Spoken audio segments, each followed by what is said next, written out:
Minister, thank you so much for joining us on Euronews. You are in Brussels as you continue your bilateral relations with the European Union. How would you define this relationship? The relationship between the EU and Syria is a long-standing one. It is not a recent development. Throughout the Syrian revolution and the 14 years of war, the European Union has stood by the Syrian people in their demand for freedom and liberation from the dictatorial Ba'athist regime. Certainly, today we want to strengthen this relationship and move it beyond how it was previously viewed. We want to transform it from a crisis-driven and humanitarian relationship into an economic one, and also to activate this partnership so that it becomes a very important partnership in the region, linking the Middle East with the European Union. And of course, you talk about a European Union that has helped you throughout history and been with you in a relationship at multiple different phases. Of course, the civil war had a major negative impact in the relationship. What we see now is the EU says they want to accompany you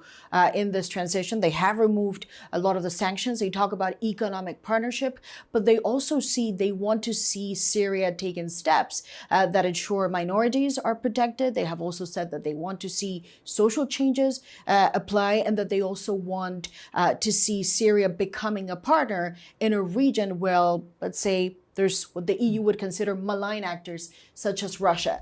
Are these steps and phases where you believe you can have a working relationship with the European Union, starting with the treatment of minorities?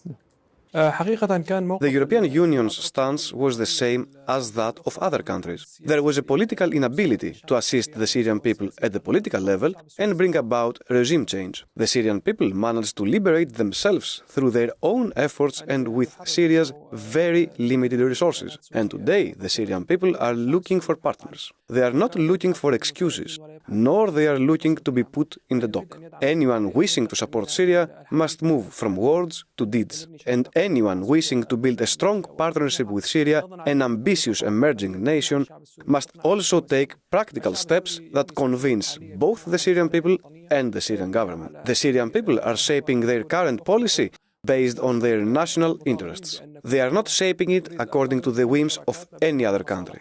Nor are we required to be what others want us to be. We want to build partnerships based on shared interests, shared threats, and shared visions. The goal for Syria remains to enter, or ultimately that would be the final step, to enter an association agreement with the European Union, correct? That still remains the goal. You say you are a sovereign country, and of course you are. You say the people of Syria will have to dictate their policies, and that is entirely correct, as is the case of any country.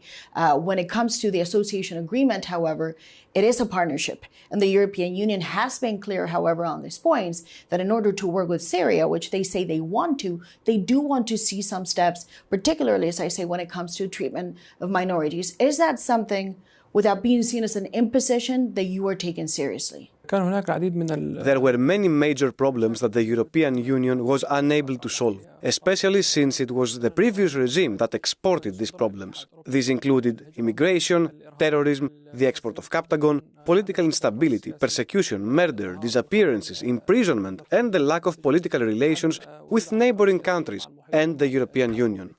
All these issues have now returned to normal following the fall of that regime. We took office a year and a half ago, and we've made great achievements. I think today, when the European Union engages in this path, it is fully aware of what it is doing, fully aware of the importance of Syria, and fully aware of the real steps taken by the Syrian government towards the Syrian people as a whole, not only towards a minority or a majority. We believe in all Syrian people, and we believe in this diversity. We certainly want all Syrian people to enjoy their full rights based on their freedom and not based on their sect, culture, and religious background. In the Middle East, there's a lot of commotion, of course, because of the war in Iran. The Strait of Hormuz is still shut.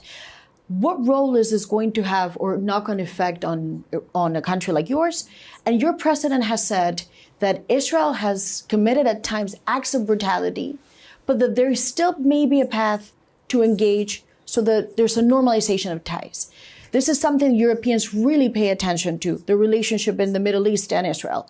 Is that something that you think is still possible to have normalized ties? With regard to the Iranian-Armenian war, it has certainly affected the whole region, including Syria. Today, Syria has a fragile economy. Now we are in the process of rebuilding the economy and rebuilding economic partnerships with the region. Any war or conflict in the region of this magnitude also affects us economically very much. We were able to adopt an approach that would keep Syria away from conflicts. Here we have emerged from a 14-year war and we want to have stability in order to establish the issue of reconstruction, as well as to ensure a safe environment for the stability of Syria, as well as the return of Syrians. We have an approach of not engaging in this matter. We also supported diplomatic paths for calm down in the region because this war will affect all countries. With regard to the relationship with Israel, Israel has not calmed down since December 8, 2024, by threatening stability in Syria, destabilizing and targeting military and civilian infrastructure in Syria under false or unreliable arguments. We want to have a security agreement with Israel, and we also want to have peace, but no normalization. There is a difference between normalization and peace. Peace is based on the interest of both parties, respects the security of both parties, and protects the sovereignty of both parties. We do not want there to be normalization under the use of military force or provocation. I have engaged in negotiations with American mediation.